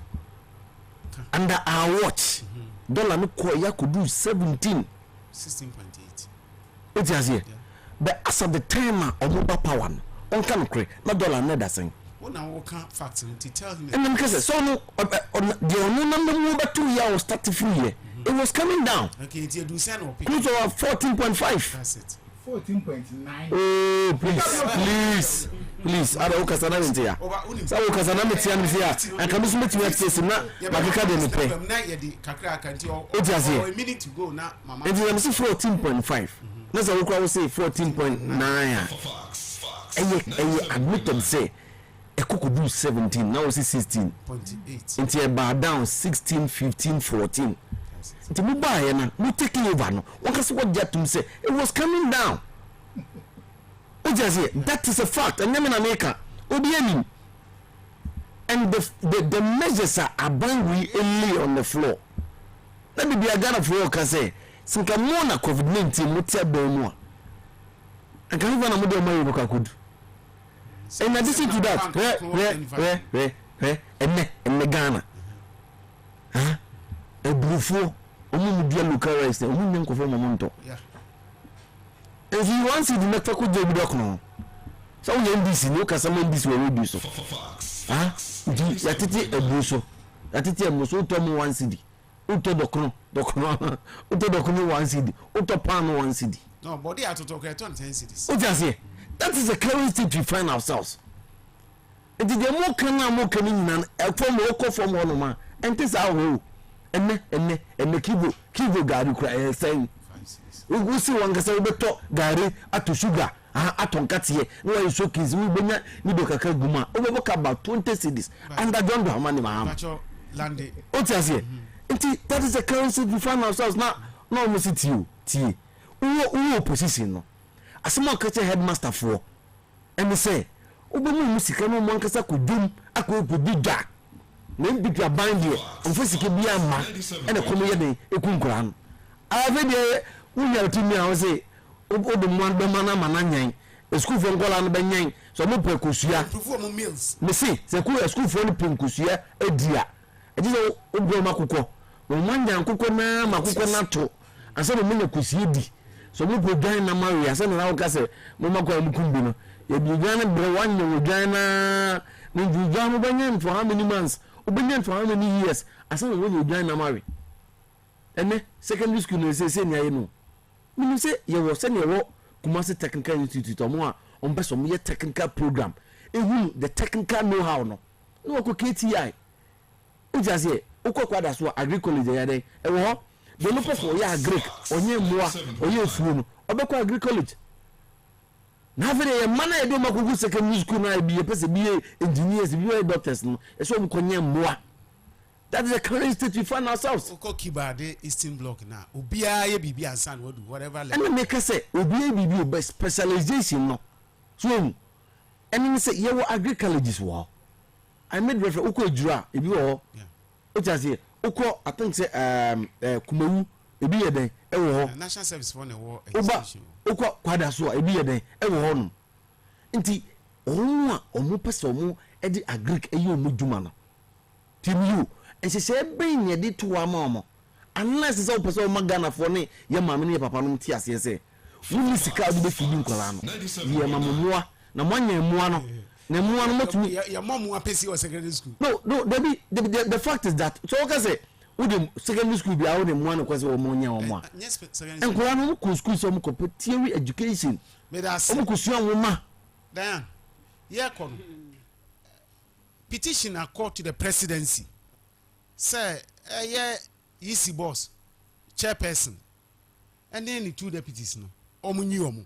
What him says a petition create a cofa, a year, mammy, is about tokuno, Eddie by. And also, era for Fry, ye be got petition equa on survival. And see, a bassaya. And as a political party be our bar, or the leadership no. When you see a constitutional mandated representatives are. You appoint you, and yet political party didn't buy, but they are appointing also will live by that. The airquay is so you go another error. Nadia Mranica said, Mranica said, Obi on to me, just say a petition presidency. Into a petition, into Mrana Ede, for failure. So, president in case on sorry for your petition. Into petition, I called ye. May there be a make us a president now by only ya to Obama. Ona Ghana for nya mujidi ato abama o bossa wo de she Ghana for ne ye hwe nim enti sa oba na hwe na office nimpa wo hold ni emwa wa yini free ho but only kwan so be you know this all any your petition no any your petition nya president na ya ka chance won sorry free no office that's it your petition president enti president ne petition no na wo hwem na so wo differ and there's no kwa kwotena fi ni ye chief justice free one amika say easy boss on survive it enya de obetimi survive it because o repetition call ya mami tokono owura form apie soro ewura fifi ekopie mohe ni na akwa nkosisi ati ase enti enya petition nko ade anya de abe survive Ghana ha ne akwa akoye ne say new law aban bi aba opese ode ne nkofo ebu ne man ebia na ayi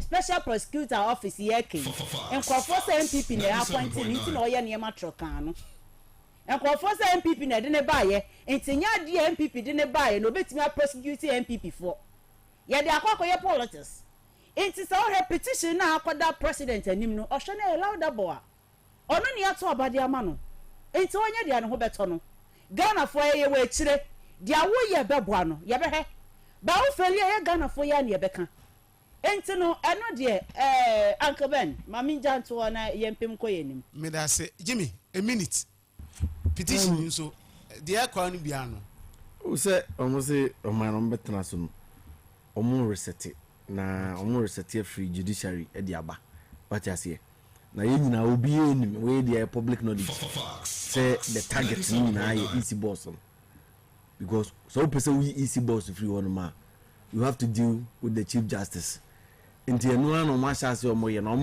omo nye no mo fa nkodu odiase na eyesa no motwa na Ghana fo nyina so ehwe esa no ma ye den omo twa no omo ya de Ghana fo beke bia no mo rezi mra eja ta ekiri se wo ade na ye no even though ye ne bone so but mra ta ekiri ni no mo de mra na ye den aka ho ama but ye no matiase se kwan mu twato ho no na be ye kwan de ni obi abefa so bi odiase obi abefa so mo na mo hyase de ye me yare say you chief justice awabe ebia nche obeko retirement but ko retirement kwa ne benefits e bi na tinka odiase yeah benefits are we as a chief justice no ye ba be tuna trunkati ndi stay cool part bi enu ho no be ba obetna power forever odiase ndi sana mu twa na de de Kenya nse muntonkoso na monye na anfo na be che no nto aso osan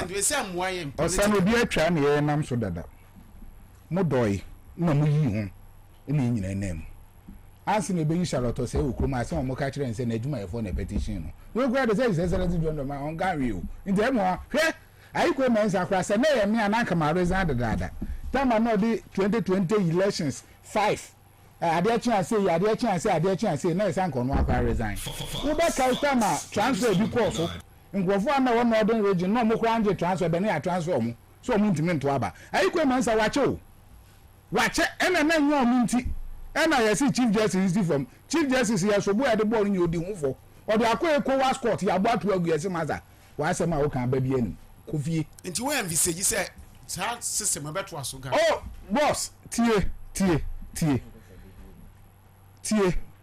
se wo ya de me amiti ye ma me position na me kwotena ho na no ma me ye nso ni ye ba na esi mi si for my eboko bese me no ma me ye nso na esi mi si for my me nso mi nim ba bia metimi de akọ se ma me ne se won ti ase ode ko yi okwe na esi da bi ade no wa ye eti amra enti pa ba bi ko what I say enti se wutu ba obi o ha ne benefit o na obua enya de betimasi okroma se benefit esizi mani ye yanga gufu adum de nyina yaje because obi ba bi mahama ko me lagbe kwa mu suma nkofo ko ni fie so nkonkonje NPP na mu rafu mu ana me da se etiefo ebra so se ye be ma mu suma ba mu na mo so ni amowo e ka odwumadie no hu mo de aba 054699999 05469997744 05469997744 ana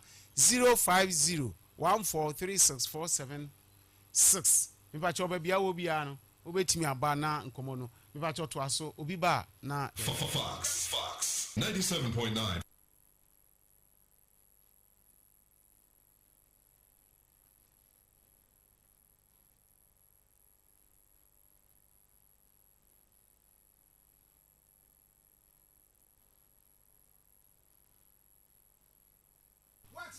at a point of a kind but say you twam there what I say it is some benefit in this woman there say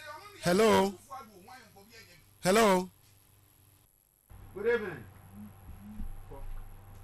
what I say e wo kroma enti ya hwe membu amu babebu ye ni nsem ende mo ka no ende wo say enti schools na ya Greek na secondary schools ye go yiviro ye ya Greek ni school mana ye yi de ende no ma say ye kire mo ye de beba ye de beka ho entrance ye jiri mo aduane ni omo ba mo nduane papa na nkola ni di nduane pa mo aka enti ye sada mo nam aka ho ne ye say obi lancet exams a osaka ho asem boss so wuti hari na dis work say last badge a mo twere mo fail ye no yen sa mo makonya no mo register o can August o say obi ho twere mo fail ye o mo ma twere mo fail dada no already we are part of the lances enti ye mo makonya no mo twere no mo twa o mo twere wi a lancet exams eni obi o kan enti ye no wa so obi ka sa asem wi headmasters is scarce ye de mo ye de mo so mo anya eni ba bi no mo twere petition say da bi nkola ni bi raise consensus scam ya de mo a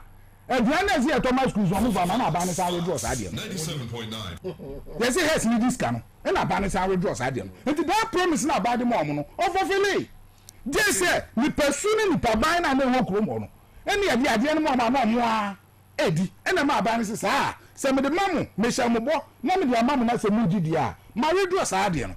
Okay, Jimmy, yeah, call last words near Fanso. My last words in Iran say Nyame Adoma MPP delegates on the 31st of January. Hello.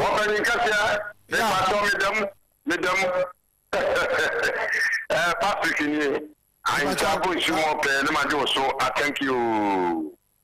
Now can meet you ben. Call meet you. Me that say. Mami mo Jimmy abaso na me fa onye so nchia doctor ya wo se dutum. Wiki dia asante mantem han mo wo ba be sim anti obi an train constituency. Doctor ya wo se dutum bad den. Na masim nyina ne se me passe wo kono akwa kusia science. We so wo okusia furniture.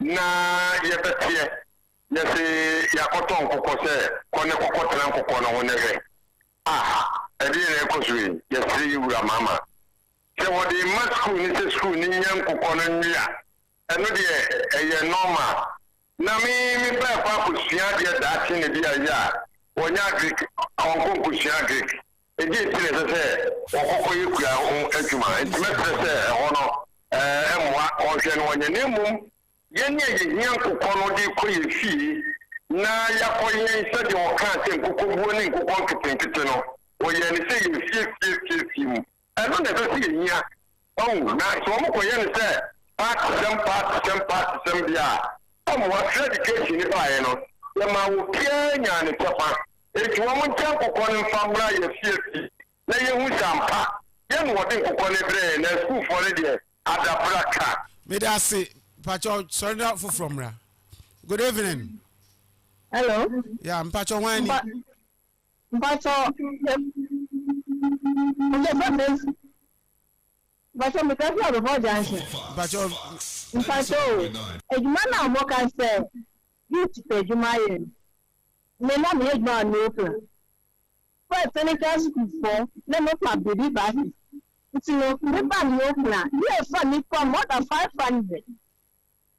Present before my bus a bus na metro mass and fire service SC it's not just for workers what of 500 now so see a human to see a census before the urban if I'm my age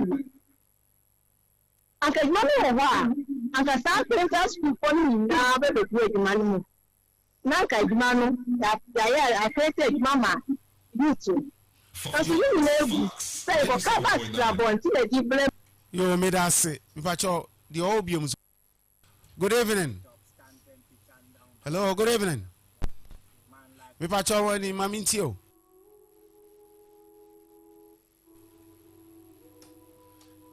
Good evening. Good evening. Me Pacho, kasa free. Me kasa free. Eja sir. Eja ku fi mami. Ejakofene. Yeah. Akwadasa yetene bibia. So. And now kind of one. Say the head of state then or can say what by your friend is feed yourself. Feed yourself. 97.9. At that time, let me call elementary school. Could you believe it? Yeah, what if there won't be if there were papa. Yeah, people, one year, one way I know you to work the amount in Quadano school. And you will be learning something out of it. So, no, one way, one year, a bit of but only and under his family, no, over to me, Bibi Kakra. Hello. Hello. Good evening. Good evening. Me Pacho, okay, say free. We did this. Jamal, and you're Young quay. I'm going to tell you for staff, honorable director. I'm going to tell you that honorable director. I'm going to tell you honorable director. Na MPP ni din to na me nte dia ka wa gre na sense ana ka obo di pe o din to pe school di obo to ti te ta je fra je to mo to yin for so na ka o to di pe school pro pa so wa mi kana I think now we can't send the corner. It's last 2025 city. Yes, 75 city. They don't put the no more than 70. No more than 5 city. And yet 2025 and the Saturday and also money. Maybe we are entity. No one can't send in your own. I'm not quite a guy. So let's get to see the NBC corner. I don't know if they can on 900 and $27 million. What much is $3 million? $327 million. Here now there. And people come out and take it for $250 million. Money. You made us me for last caller. Good evening, last caller. Good evening, Anna. My memo about so. We are a taxi driver. We do what we have before junction to pay a member of MPP Media Free Trust. We check my Patrick, no room, no check for the Bamba or income and national president. That I choose a former education minister. Now, I didn't back why I'm NDC 4 year, I meant yes, and then came to our mapper too much. Can on 5 you. And I'm very campaign say, Yan to a banner mamma, I want to go to see. It is a licking kid that see a 5 7 City. And what's it? What I'm put to go Ghana for any 5 now, Eddie King look on. You with us last caller. Last caller. Good evening. You have a code. No, now, sir. Come on, yeah, Midway as fancy. We mamma basso. Now, for a support. I heard you have money. So 200 out of money, we are my son, another fucker. And we were 2 gentlemen, our cousin. Now, what could be a first school family? We don't make it before some bank. No one penny cars in the moment, yes, sir. One but Tristias. School family, yeah, school now, I'm the boy. The school family got power 1 team from Bedrose Babato. Or more yet, the abu almost said the Beria. Sebi. Can you not a better fish? Your voice here. And no one asked by for 2 as I put the people of our school. Take tomatoes and mums of the first day, no miracle. And no cafe, buffer stop and so now about Marano. I don't know now. I can't some mamma and 1 mamma, then not about papa, then no more cost, no matter talk on my. Who are the king castle on Babaka? You can't castle to a trouble more than then we are too much at Ghana, only one maybe 19 years money, and no share, and no more they will walk on my 2026, and you want to book on my match again. May I say, I know Nayana, ya pese, a Juma Baba Ghana, no Mobuna Biayo, Nayana, so be a was say to me done, ye day ye, and you may.